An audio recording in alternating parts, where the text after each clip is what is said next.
guys, I'm Sasha. Welcome to Sarasaro Art. Today we're diving into some new Pokemon rivalries. You know how Seviper and Zangoose are rivals in Pokemon? Well, that's what we're going to be doing today, giving Pokemon their new rivals. And just before we get started, if you enjoyed today's video, don't forget to like, subscribe, and if you have any ideas for future videos, then please leave a comment.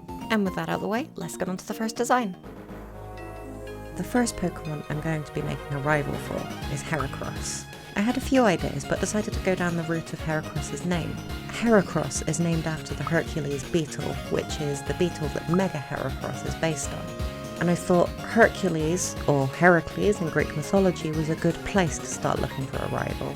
In Greek mythology, Heracles' biggest rival was Antaeus, who was the son of Gaia, the personification of Earth, and Poseidon, the god of the seas.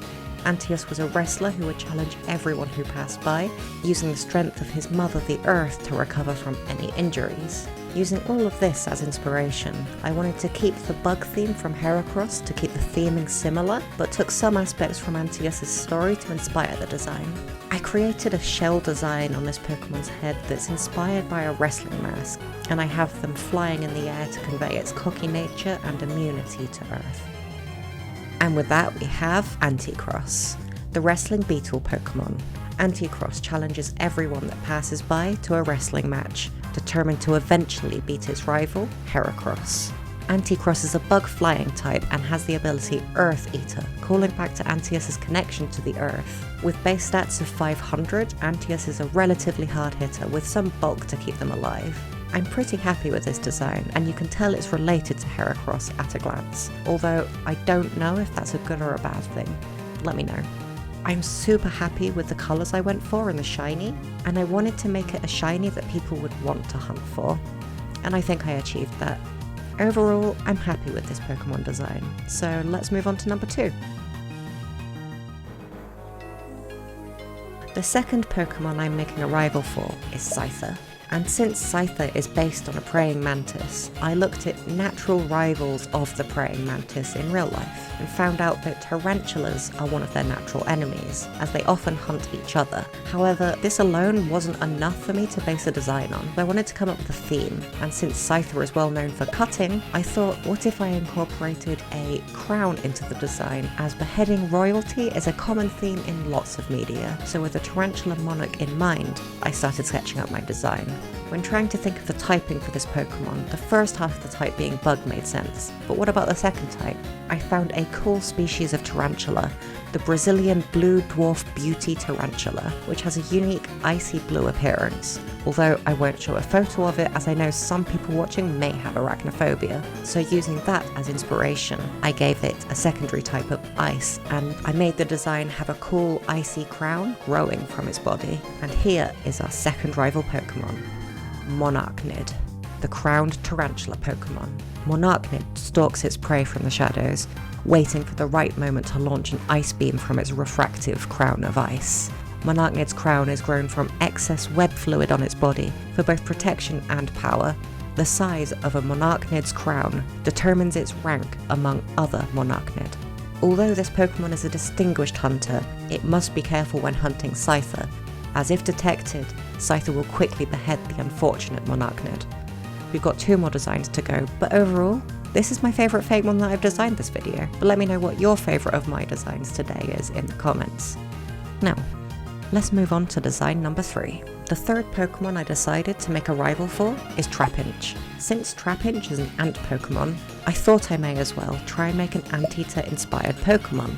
For this design, I also wanted to stretch my design muscles a bit more and do an object-inspired Pokemon, like how Trubbish and Klefki are based on objects in the real world. Following this train of thought, I thought the perfect idea would be to have a vacuum cleaner Pokemon, like it's sucking up as many Trapinch as it can. So I took the shape of a handheld vacuum cleaner for the body and expanded the design from there. I really liked combining the concepts of an anteater and a vacuum cleaner. It was a fun change to the normal designs you see people making.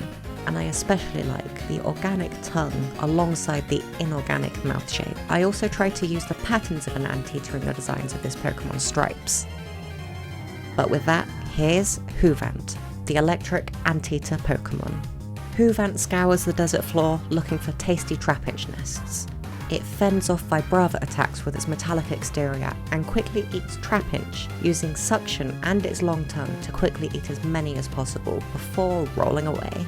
I'm really happy with this design, and I think it captures just the right amount of silly while staying grounded in the Pokemon world. And I also think the colour scheme really pops. I think the shape of this Pokemon may be a little too close to Porygon to be in a real Pokemon game, but I'm still happy with this design. The Steel-Electric typing is a nice combination too, although it has fairly low stats at the moment. Maybe I'll create an evolution for it in a future video. So now it's time for the final design of the video. The last Pokemon that I'm making a rival for is Copperajah. One of the main natural rivals of the elephant is the rhino. They're both mega herbivores and often get into scraps with each other, so with a rhino in mind, I started to think about what an extremely aggressive and territorial Pokemon would look like. After playing around with the body shape and stance I wanted, I eventually ended up settling on a bipedal design with a large round body. This is a Pokemon I struggled with most of out of all the designs I've made this video, but I feel like in the end, I've at least landed on a passable design. But hey, they can't all be my favourite.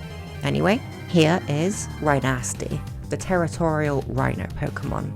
They live alone in the dry savanna, looking for the most fertile plants to munch on.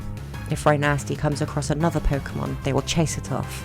However, if Rhinasty ever comes across a Copperajah, they will attack and claim its territory as its own, as the plants fertilised by Copperajah's metallic shavings hold far more nutrients and taste twice as good.